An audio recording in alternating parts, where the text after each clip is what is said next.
Now, for more on that suit won by former President Goodluck Jonathan, let's bring in the counsel to former President Goodluck Jonathan.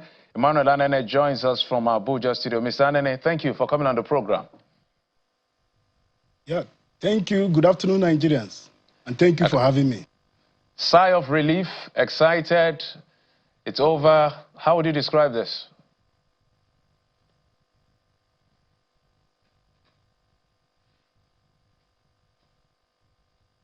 Ms. Anene, can you hear me? All right, so we're trying to reestablish connection with the counsel to former President Goodluck Jonathan on this particular suit by a lawyer, according to the report. So John Mary Gideobi was seeking to ensure that President Jonathan is not on the poll, because President Jonathan had actually said he's consulting. He hasn't said anything. I think this is the second time he's talking about consulting. In the last election, he said similar things. So people are saying he may or may not. But let's see whether we can get the lawyer in again and try. Ms. Anene, can you hear us? Oh, dear. All right, so the whole issue, so just a quick recap of what this issue is. President Jonathan had actually served as vice president with Umaru Musa Yar'Adua, who had passed on, God rest his soul. So he completed that term and ran for re-election. So he swore two oaths, he swore the oath of office and the oath of allegiance twice. First, when he took over office to complete the term of the former President Yar'Adua, and the next when he was now elected to run for his own full term, and then he lost in 2015. So looking at issues around constitution, and some things have been amended. So that's why this case headed to court. Let's see whether we can get Mr. Anene for the last time. Mr. Anene, thank you for coming on the program. Like I said before, there was a judgment in Yenegoa.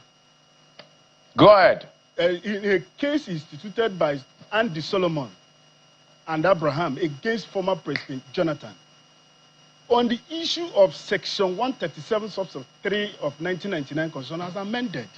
This amendment came in 2018. Now, the court decided, looking at this judgment, that the former president is qualified to run for the election. Now, the reasoning of the court, the reasoning of the court is that the constitutional provisions is to apply prospectively and not retroactively, because the former president left office in 2015. Now, the constitution was this constitution we are talking about, Section 137, subsection 3. It came into being in 2018. By that time, the former president had left office. Now, there was also a decision in Yenegoa that the former president was to run, has the capacity, legal capacity to contest the election. That decision came in 2022. Now, there was also a decision in Abuja here, in a matter instituted by Syracuse in Joku, that the former president is also qualified to contest the election. Now, this issue, this judgment by the court against the action instituted by Syracuse in Joku traveled as far back as Court of Appeal. And the Court of Appeal came with a judgment that the former president has no legal inhibition to contest the election. Why would one would wonder why this defensive instant will also litigate this matter again, and there should be an end to litigation.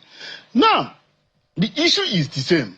The parties are the same. What changed is the people that instituted this action.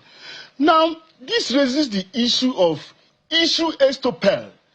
Once an issue is decided by court of competent jurisdiction, the only way to obtain that judgment is to go to an appeal. And once an appellate court has decided on that matter, that settles it.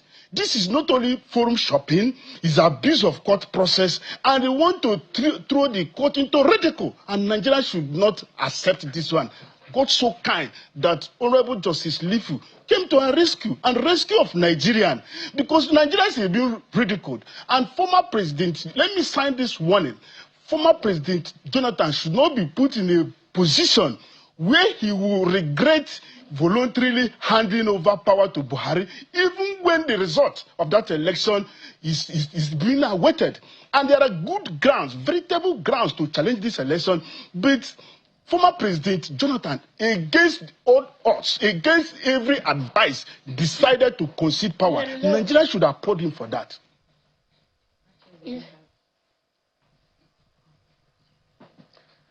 All right, so I'm wondering, so we can clearly say now that this is the end to litigation because this case has been adjudicated on over and over and over. Is that what we're saying here?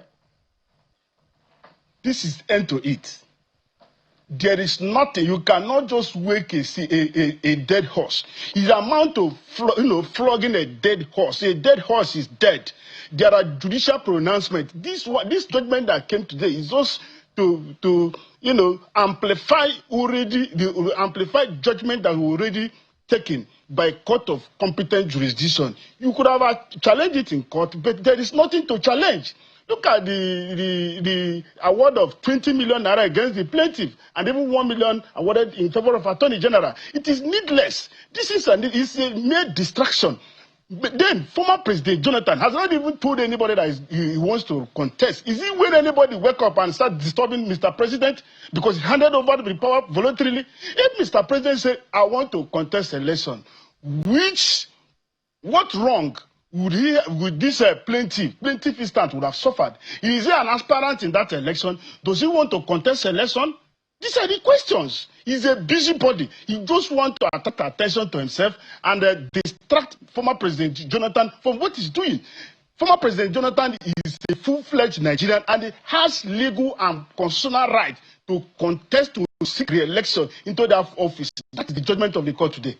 All right, in closing with you, so this simply means that anyone who is in former President Jonathan's shoes, whether it's a former governor or a former president, who seeks to run, okay, because former President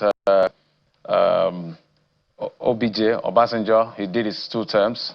God rest his soul, and their souls. Yaradua is gone, Buhari is gone, it's just Jonathan that is alive.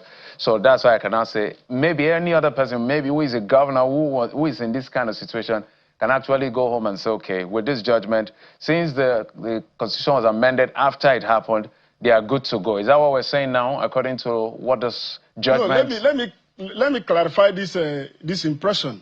There was a case instituted against Ayedetua. You understand? That case was failed because Ayedetua was sworn in after that amendment. Now, the case of Jonathan was that he left office in 2015. And like I said, there are a plethora of Supreme Court judgments in Ono against Nwobodo, then Osifo against Attorney General of Bende State, then Afolabi against Attorney General of Oyo State. Supreme Court decision in these cases that are cited are to the effect that constitutional provisions are to apply prospectively and not retroactively. Okay. So if constitutional provisions are to apply prospectively, then it is look at futuristic, not retroactively as per what happened in the past. These provisions is not to apply to President Jonathan because as at the time the constitutional amendment was made in 2018, Jonathan had already left office 3 years earlier. So I wonder why people are dragging Mr. President needlessly, unnecessarily in a litigation that has no fruit. Nothing will come out of this litigation. All right. Well, congratulations to you and former President Goodluck Jonathan. Apparently the coast is clear, but we haven't heard from him on what his decision will be, whether or not he's running. But thank you. Emmanuel Anene, Counsel. I know that if the former president, if the former president decides to run contest election, Nigerians will vote for him because he's an let's stay within the confines of what has happened. The law. In everything. I brought you to talk about the law, not to talk about his ambition. Emmanuel Anene, Counsel to former President Goodluck Jonathan. Thank you. All right.